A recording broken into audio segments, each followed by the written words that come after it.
said that we're going to enter the second part of the course today. That is basically dealing with infinite arithmetic, sort of. So let's start off with something that will show you that things are not what they used to be. Okay, so you're back in elementary school, and you've been adding numbers and subtracting numbers. You start to wonder, is it okay to add an infinite sequence of numbers? So you say, okay, let's consider 1 minus a half plus a third minus a fourth plus a fifth minus a sixth plus a seventh minus an eighth plus a ninth minus a 10 plus 11 minus 12, and so on and so forth. Okay, you keep on going like that. Okay. You say, okay, well, that's something. I'm not really sure what that is, but you say, well, that seems to be some number, right? If I think about the value of that number, 0 and 1, here's 1, say. So it's 1 minus a half. So you sort of drop down to a half, and then you would add back a third, so 1 minus a half. 1 minus a half plus a third would be somewhere between those first two numbers, right? Because when you add back a third, the third is less than a half, right? So you don't go all the way back to the 1, right? Yes? Okay, right? So you go back up a third, 1 minus a half plus a third, and then you subtract the fourth. Well, when you subtract the fourth, you don't get all the way back down to here, right? Because you've just added a third, you subtract the fourth is smaller, right? So you don't go back all the way down, right? So you subtract a fourth, you add a fifth, blah, blah, blah. So you don't really know what's going to happen here, but at least you see that it seems like you're going to end up with something, between a half and 1, at least. Okay, so it seems like there's some number in here. Let's call it gamma. Okay, let's call this thing gamma. So you say, well, I don't really know what this thing is, but I'm going to give it a name, gamma. Okay. Okay. Well, if gamma is just like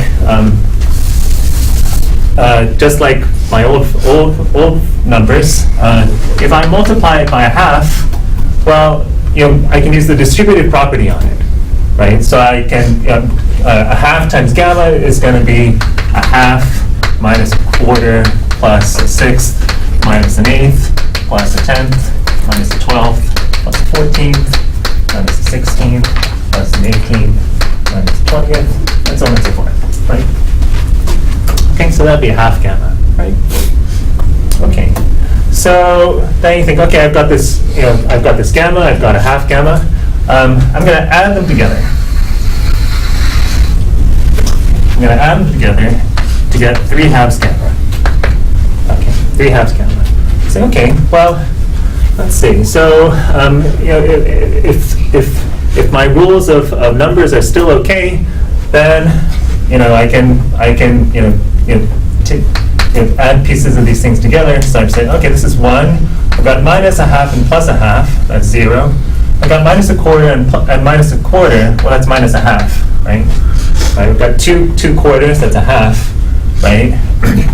I have this third here, so I can add on a third, right? I've got minus an eighth and minus an eighth, so that's minus a quarter, right? I've got a fifth. I've got minus a 12th and minus a 12th, so I've got minus a sixth. I have plus a seventh, and so on and so forth, right? Right? Okay, so, right, minus an eighth, plus a ninth, minus a tenth, et cetera, and you see what you get, right? What do you get? Gamma, right? You get gamma again, okay? Gamma, and we saw that gamma, whatever it is some number between, it's between a half and 1. It's not 0, right? So 3 halves gamma equals gamma. And you divide both sides by gamma, you get 3 halves is equal to 1. In other words, 3 is equal to 2.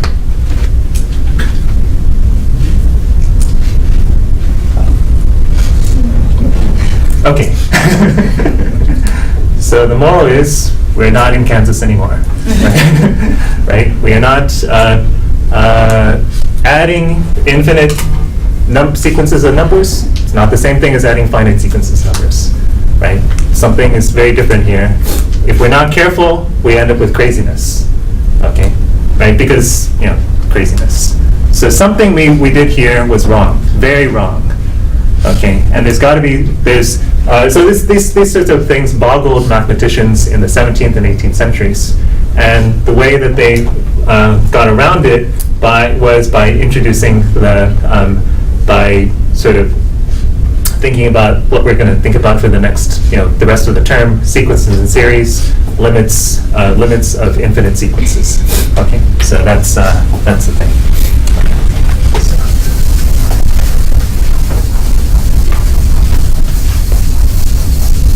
So what do you think was the thing that we did wrong? What did we do wrong? What was wrong? What was wrong about what we did there?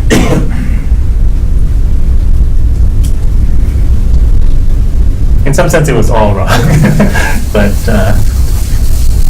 I'll let you think about it. Okay. So so let me start off with. So this is section 8.1, sequences, and let me just start off with a reminder that if you look at the absolute value of a difference of numbers. So you've got, A and B are some real numbers. A and B are on the real line, like A and B, or, A and B, right?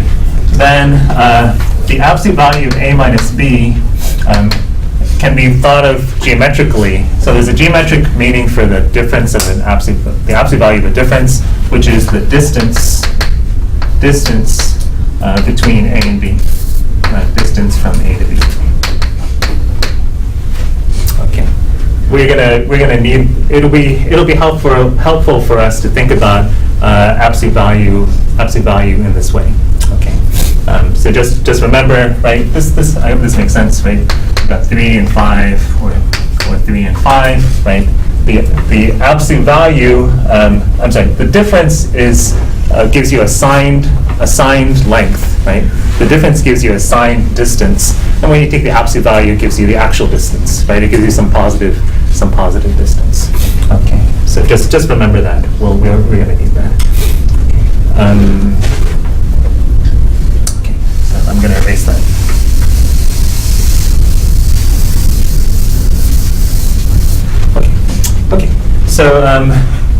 Okay, so we have to sort of work our way up to infinite sums. We start off with this thing called sequences. Okay, so what's a sequence? Right. What's a sequence? It's sort of hard to describe. You think of it as a list of numbers, right? A list of numbers. One good way of defining it is to say that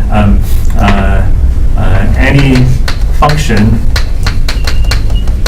function from the natural numbers to the real numbers is called a sequence. Any function from the natural numbers,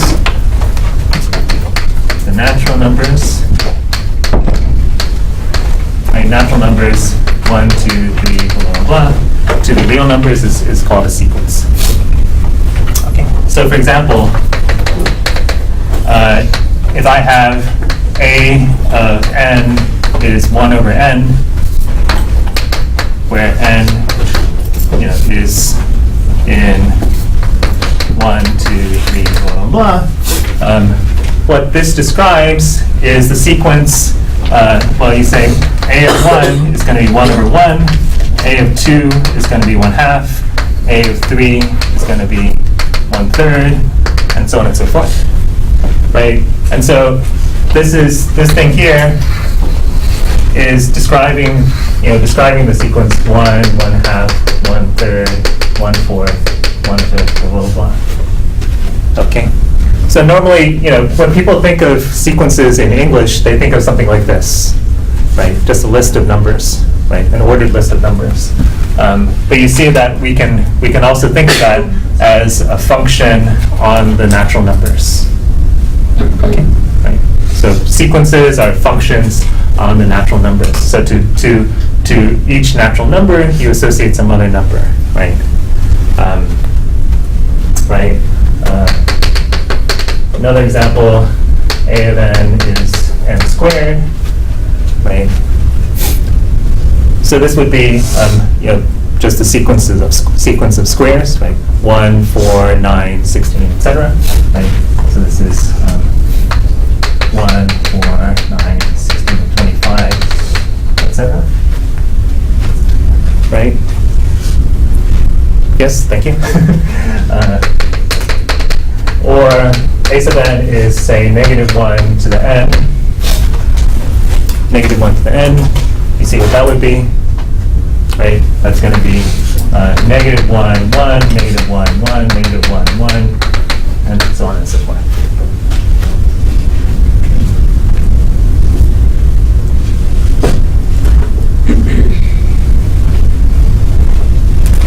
Okay.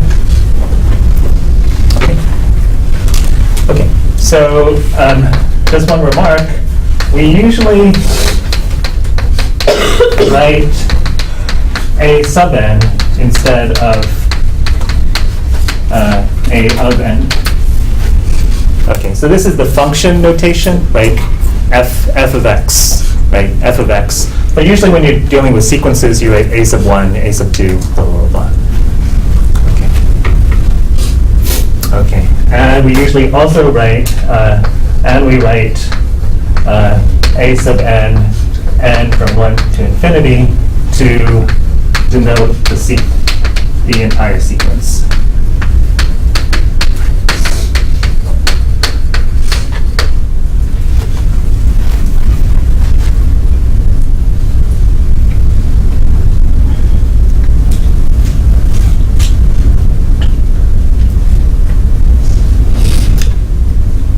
Okay, so this is very similar to just putting it as an ordered set here, right? Like instead of writing this, I could, for example, write n squared as n goes from 1 to infinity, right?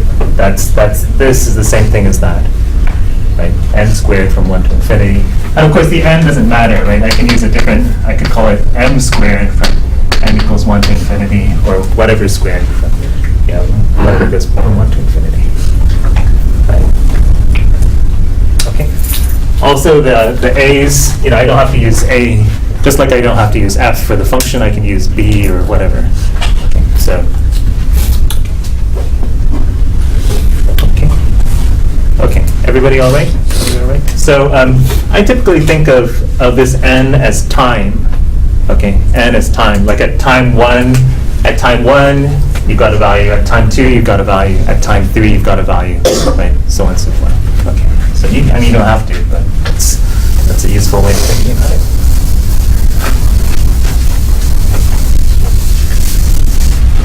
Okay. Any questions so far? Questions? Yeah. No. Mr. Al. Well, still back at the very beginning and trying to figure out why it didn't work. Is that possible? The very first problem you set up on the board, is that because the sum doesn't exist? Is that the reason for that? No, actually, the sum does exist. Okay. Yeah, the sum does exist. But yeah, we'll get to it. We'll get to it. Okay. So some notation that will be useful. So suppose we have two sequences, a sub n and b sub n. The sequence, and let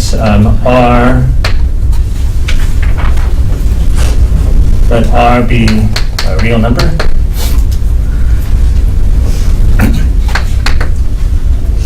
So just some notation.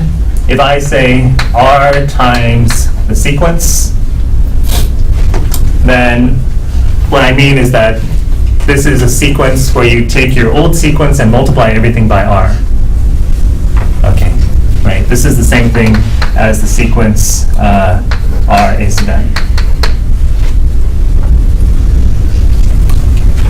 And I should say that often we suppress we are too lazy and we don't write n equals 1 to infinity every single time because it's pretty clear n is going to, if we don't write it, n goes from 1 to infinity.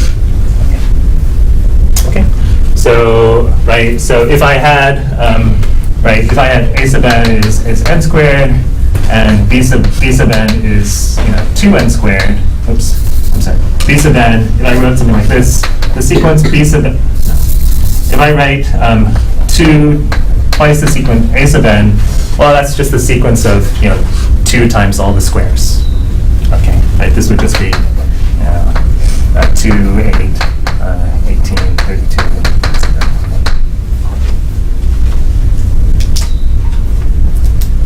You just multiply every member of the sequence by that number. Okay. Other sort of obvious notations.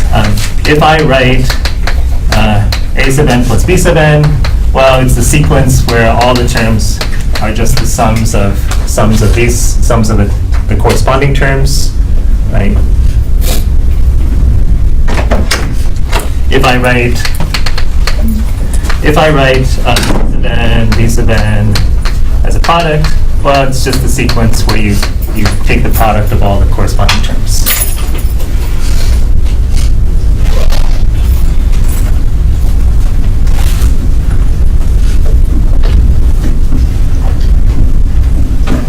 Okay, so this is just like function notation, right? If I talk about f plus g of x, I mean f of x plus g of x, right? This is the same sort of thing. If I'm talking about this sequence plus this sequence, I mean that a sub n plus b sub n, right? And this corresponds to f times g of x. Okay. Anyway, this is pretty simple.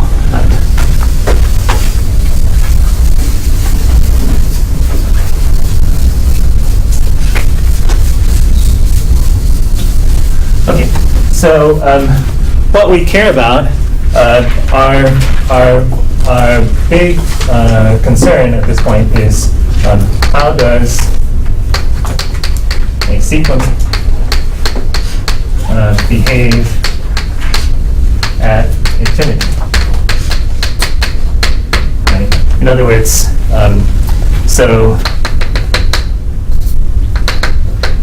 right, if we're looking at -1 to the n, right, you say, okay, well, this starts off at time 1.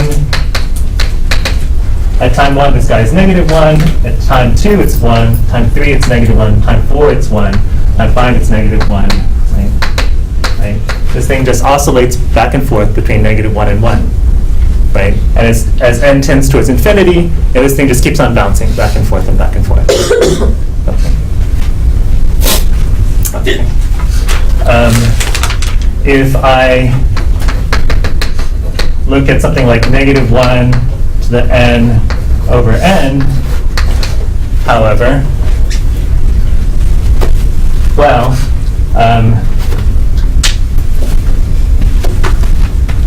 right, at time 1, we're going to be, at time 1, that would be -1, but at time 2, it would be 1/2, right? It would be 1/2. At time 3, it would be -1 over 3. At time 4, it would be 1/4, right? It would be 1/4. And we see that as n gets larger, what happens to the numbers? They tend towards 0, right? Although they're oscillating, their size is decreasing, right? Their size is decreasing, right? If we look at the absolute value of that, well, the size of it is 1 over n, right? The magnitude of the number is 1 over n, and as n goes to infinity, it shrinks down to 0. right? Even though it's oscillating, it's positive and negative, positive and negative. Okay, right? So we'd like to say that that this sequence tends towards 0 as n goes to infinity.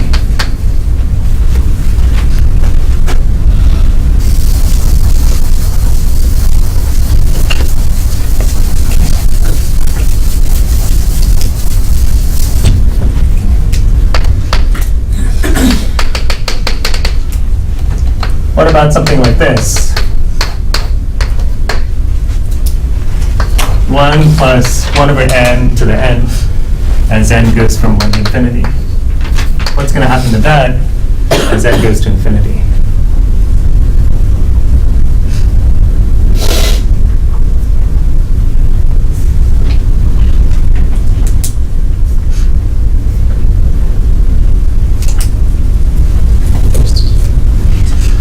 Turn to somebody nearby and tell them what you think.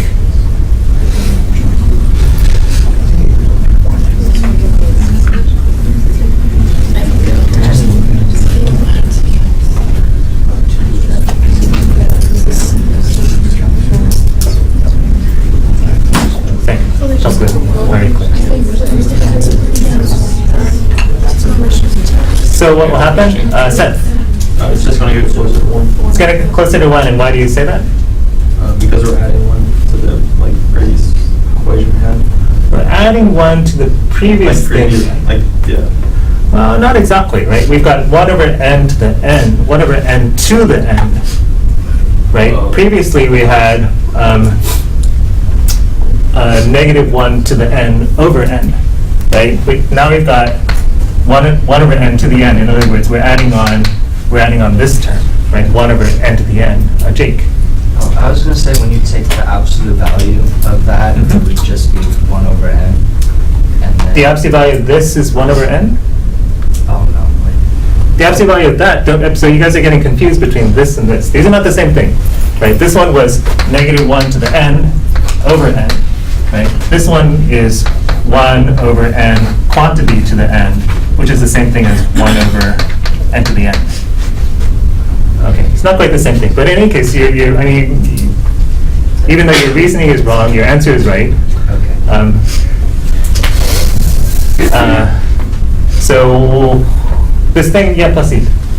So I think 1 over n to the power of n Yeah, goes to 0. yeah, But then when you add on 1, then it has to go to 1. yeah, yeah. So this 1 over n to the n, is going to 0 even faster than that 1 over n over there, right?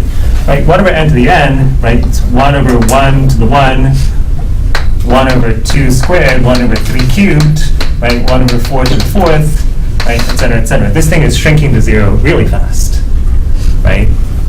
Right, and so you say, okay, this is probably, this is, without a doubt, this is going to go, right, this is going to go to 1. Right, because this term is shrinking so fast.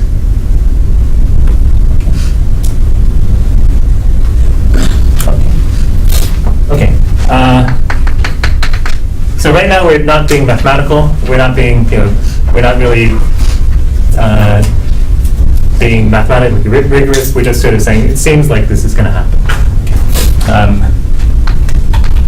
Okay. Last example. And if you know the answer, don't blurt it out. 1 plus 1 over n quantity to the n as n goes from 1 to infinity. Again, if you know this, if you've seen this already, don't blurt it out.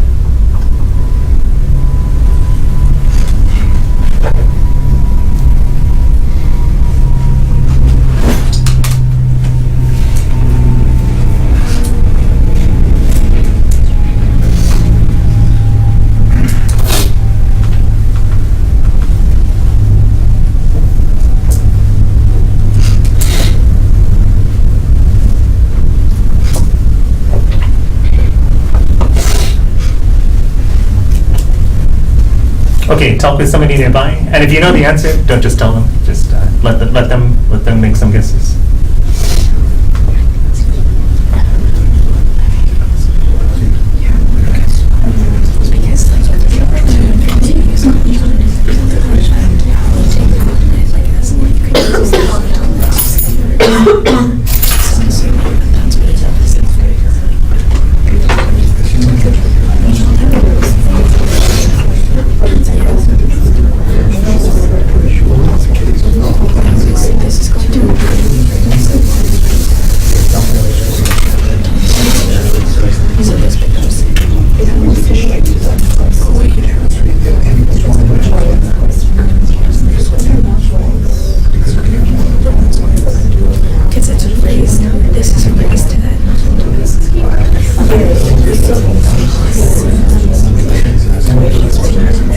Okay, okay. So again, if you've seen this before, I don't want to hear from you.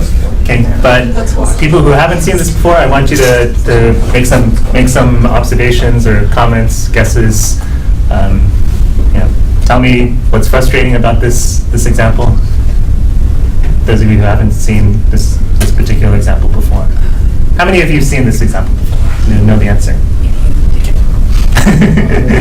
Okay, good. Okay, so everybody else, that's great. So, okay, so let's think about this. How do people feel? What do people think this is going to tend to? Just throw out some guesses. Hunter? It's a 1. 1, okay. What else? Infinity? Anything else? Wait, E maybe?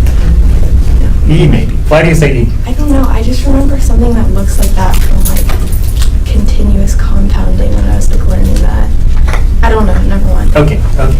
So these, I think, are probably the guesses that you want to make at this point, right? So why do you say 1, Hunter?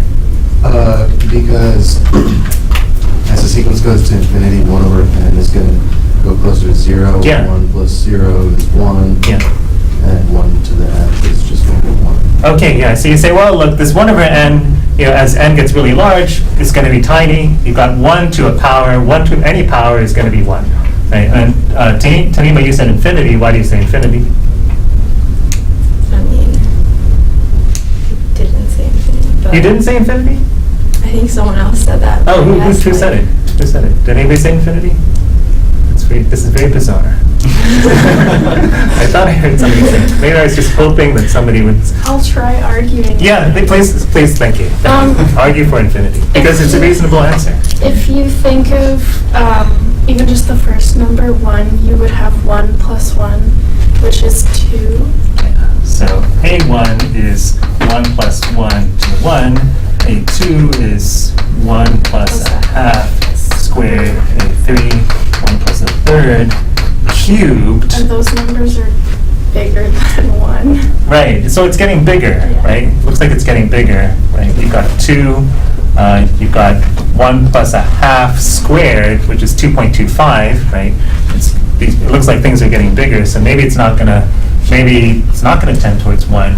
Maybe this, so you think, so here's how I think people might think, that you say, well, look, I've got something that's bigger than 1, even though it's just a little bit bigger than 1, and I'm raising it to a power that's increasing, right? Anything bigger than 1 raised to a huge power is going to tend towards infinity, right? If I had, 1.00000001 and raised it to, the nth power and then let n tend towards infinity, well, I'll go to infinity, right? Okay, so 1 and infinity are sort of the like what seemed like obvious guesses. Okay, but yeah. So it turns out that the answer is E. The answer is E. Okay, so you think of this sort of as a compound, as a pulling of opposing forces, right? Like, if we think about this thing going to infinity first, well, it should be 1. If we think about this guy going to infinity first, well, it should be infinity, right? But it turns out that the two sort of balance each other out, right? And that tug of war balances out at the number E. So, yeah. So this actually won't tend to E.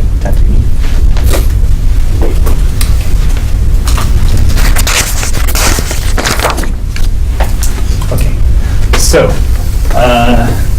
now let's make this mathematical. Okay, so there's a quote, something like, mathematicians are like Frenchmen.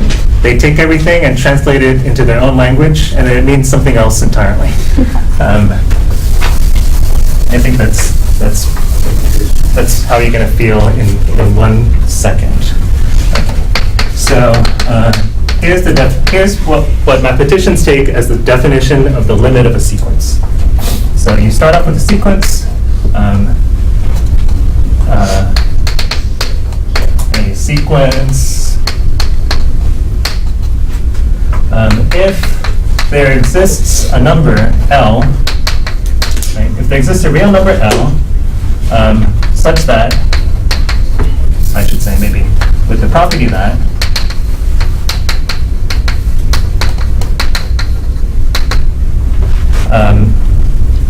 for all, with the property that given any small number epsilon, there exists a number n dependent on epsilon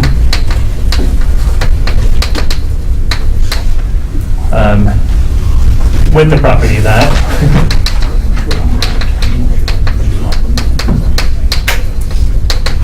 property that if n exceeds n, then the distance from a sub n to L is less than epsilon. Then we say that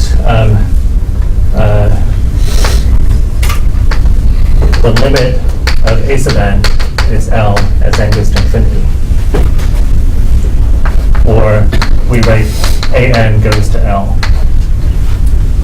Or we say, a n converges to L.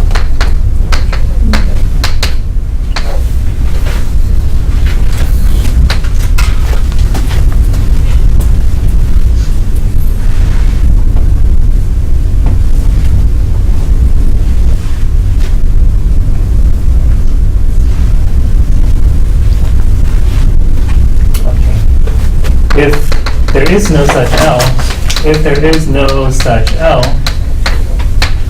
then we say that the sequence diverges.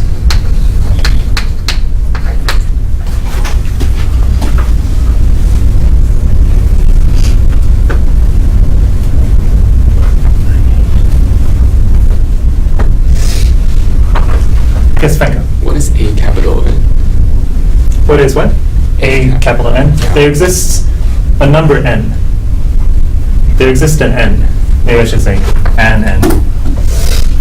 There exists an n, a number.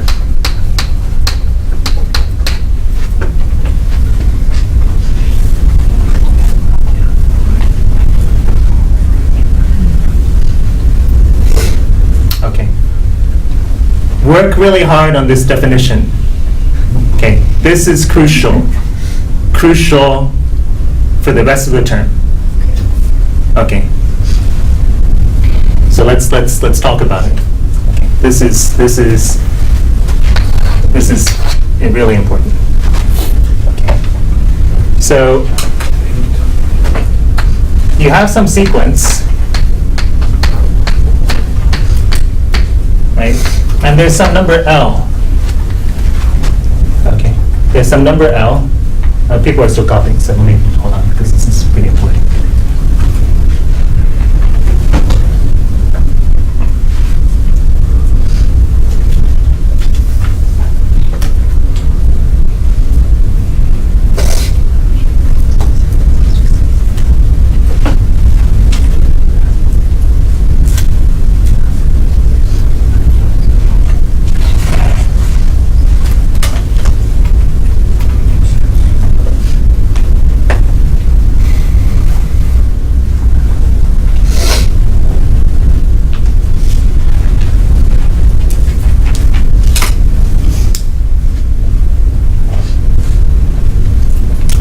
So let's talk. So what this is saying is that, so here's the picture, okay? And this is what you would think of as a sequence converging to a number L as n goes to infinity, right? This is what you would think, right? This is time 1, time 2, time 3, blah, blah, blah, blah, blah, okay? And you notice that this sequence, with this sequence, you can play the following game. The game is that you can control. The game is this. Okay. No matter what number you're given, so somebody says, "I'd like you to stay within 1 of L." Okay, and suppose that's 1. I'd like you to stay within 1 of L, that is between L minus 1 and L plus 1. Okay. You can find a time, right? You can find a time, here it is, past which all the values satisfy that condition. Right? Do you see that, at least in this picture? Right? In this picture, right? If somebody says, I'd like you to stay within 1 of L.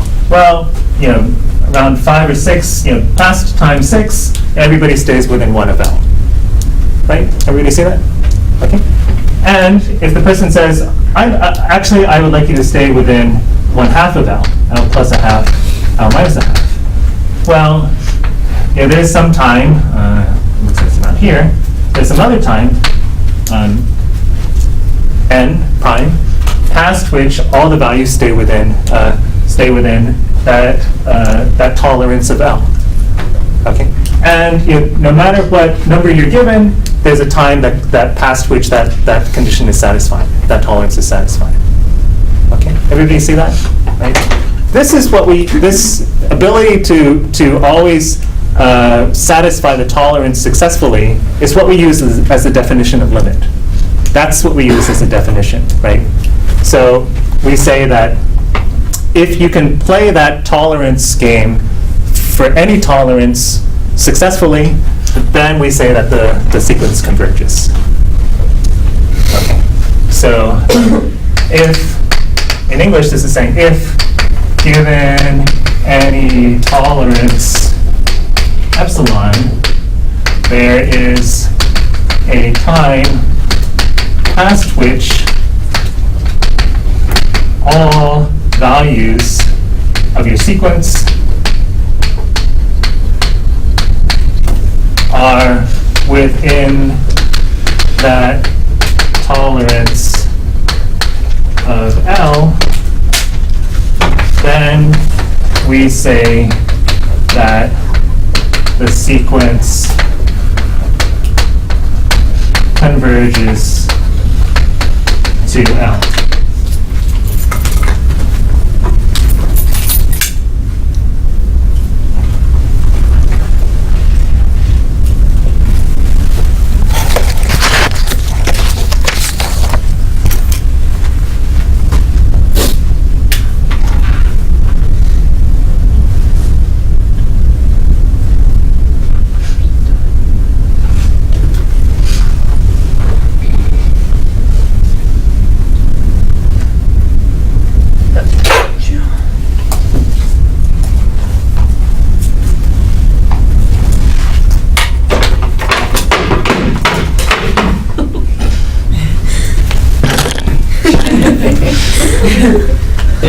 Okay, so I don't know which side you like better. This is basically, it's saying the same thing, right?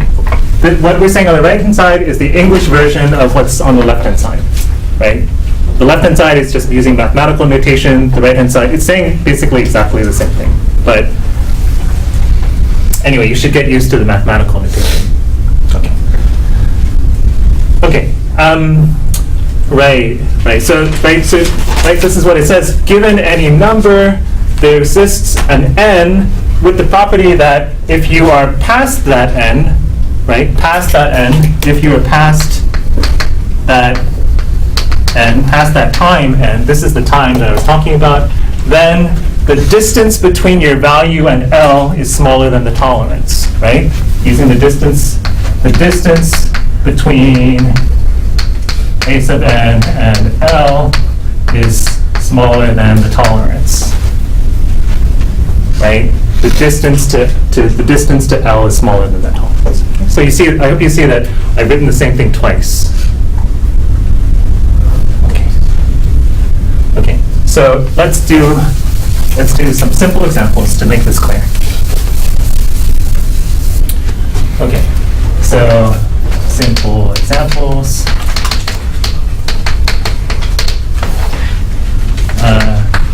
The limit of 1 over n is 0 as n goes to infinity. Right? This is something that you believe. Now let's see how our definition captures that. Okay. So you got your sequence, 1, 2, 3, 4, 5, 1, 1/2, 1/3, 1/4, 1/5, 6, 7, etc., etc. Okay. So, okay. So, suppose I say, okay, everybody look, please. Everybody look. Okay, we don't have much time. So, this thing is going to 0, right? You all believe that, right? Let's see how we show this mathematically. Okay. So, your opponent says, I'd like you to stay within 1/5 of 0. I would like all your values to stay within 1/5 of 0. What would be, take 1 second and write down what your n would be. What n works, right? In other words, what n has the property that past it, everybody is within 1/5 of 0. Okay, turn to somebody nearby and say what it is. What is it? What? 5, right? N equals 5 will work, right? Because you see that, if n is bigger than, if n, this 5 work, n equals 5 works, because if n is bigger than 5, then 1/n is smaller than 1/5, right? 1/n is smaller than 1/5, and so this is smaller than 1/5, right? The distance from 1/n to 0 is smaller than 1/5, right? Because this is the same thing as 1/n, right? So the distance from 1/n to 0 is smaller than 1/5, right? Okay, this is the part you want to watch. This is the part you want to look at carefully, right? As long as n is bigger than 5, then 1/n is smaller than 1/5. Well, then the distance from 1/n to 0, since that is equal to 1/n, is smaller than 1/5. Okay, this is the part that you want to think about.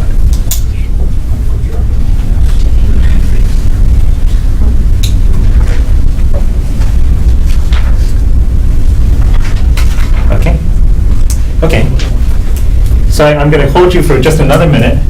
If I say epsilon equals 1/10, well then what n works? 10, right? For exactly the same sort of, by exactly the same sort of argument, right? Okay. Okay. Now, what if I say epsilon is epsilon? What n works? 1/. Don't blurt it out. Don't blurt it out. Epsilon is just epsilon. What am I going to take as my n? Write down something.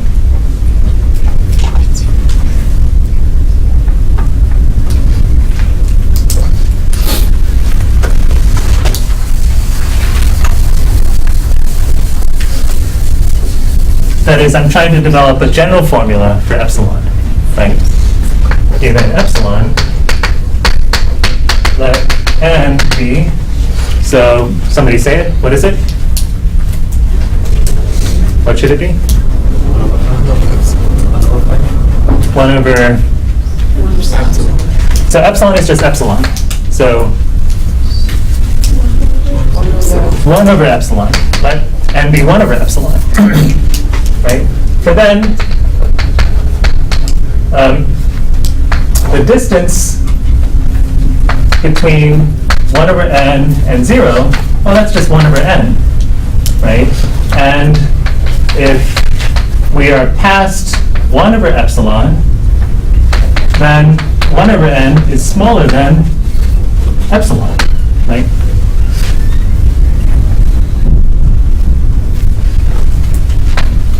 Right? Look at it this way. Since if n is bigger than 1/epsilon, right, then 1/n is smaller than epsilon. Okay. So what this is saying is that for any epsilon you're given, you can find an n past which the distance between 1 over n and 0 is smaller than that. Okay, so if I say, I want you to stay within, 1,000th of 0.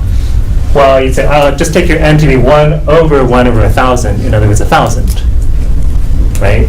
And then as long as you're past 1,000, then 1 over n is going to be smaller than, the distance between 1 over n and 0 is going to be smaller than 1,000th.